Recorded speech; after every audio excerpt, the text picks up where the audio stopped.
కేంద్ర హోంశాఖ మంత్రి అమిత్ షా తెలంగాణకు రానున్నారు. మధ్యాహ్నం ఆదిలాబాద్లో ఏర్పాటు చేసే జనగర్జన బహిరంగ సభలో అమిత్ షా పాల్గొంటారు. సాయంత్రం సికింద్రాబాద్లో ప్రొఫెషనల్స్ మేధావులతో ఆయన సమావేశం కానున్నారు. ఆ తర్వాత బేగంపేటలోని హోటల్ ఐటీసీ కాకతీయలో బీజేపీ కీలక లీడర్లతో సమావేశమవుతారు అమిత్ షా.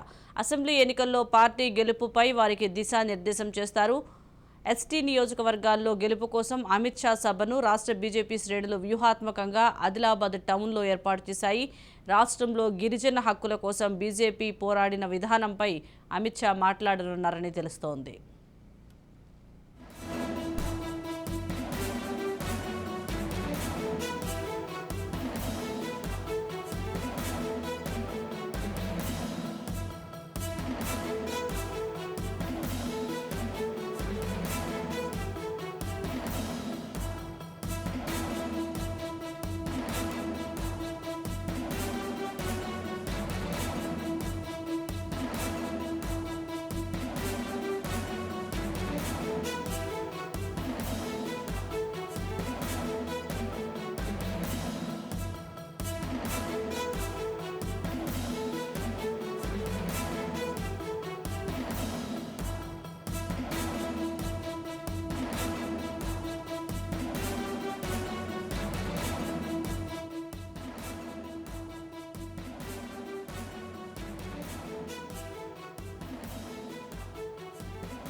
కేంద్ర హోంశాఖ మంత్రి అమిత్ షా తెలంగాణకు రానున్నారు. మధ్యాహ్నం ఆదిలాబాద్లో ఏర్పాటు చేసే జనగర్జన బహిరంగ సభలో అమిత్ షా పాల్గొంటారు.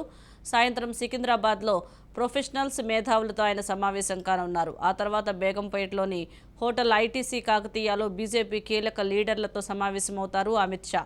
అసెంబ్లీ ఎన్నికల్లో పార్టీ గెలుపుపై వారికి దిశానిర్దేశం చేస్తారు.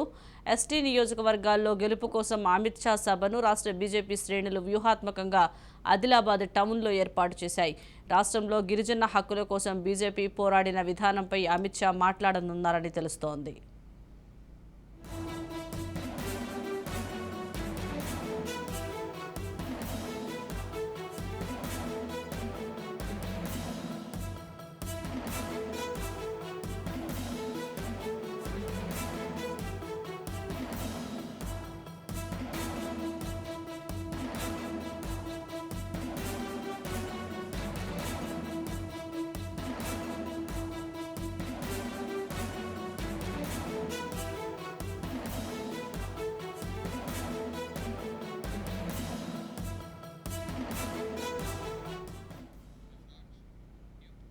కేంద్ర హోంమంత్రి అమిత్ షా తెలంగాణ రానున్నారు. మధ్యాహ్నం ఆదిలాబాద్ ఏరులో ఏర్పాటు చేసే జనగర్జన బహిరంగ సభలో పాల్గొనబోతున్నారు. దీనికి సంబంధించి పూర్తి సమాచారం మా ప్రతినిధి అరుణ్ కుమార్ లైవ్లో అందిస్తారు. అరుణ్ కుమార్.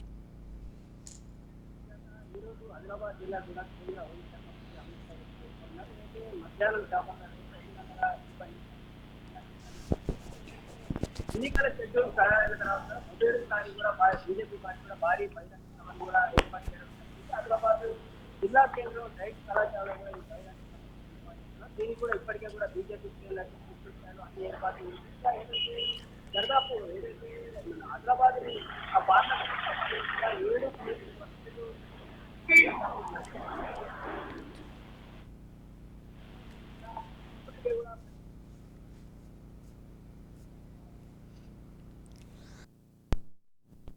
7 మొత్తం కూడా ఆదిలాబాద్ పట్టణం మొత్తం కూడా కాషాయమయమైనటువంటి పరిస్థితుల్లో ఏదైతే అమిత్ షాతో పాటు ఇదే విధంగా కూడా మరికొంతమంది ఏదైతే రాష్ట్ర నాయకులకు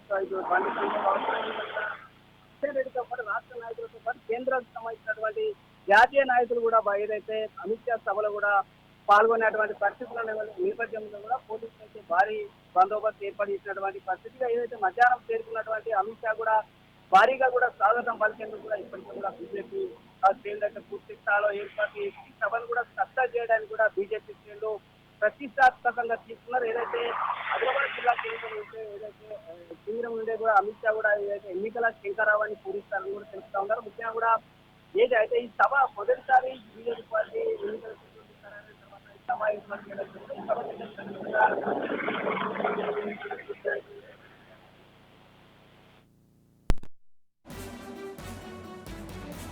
థ్యాంక్ యూ అరుణ్ కుమార్.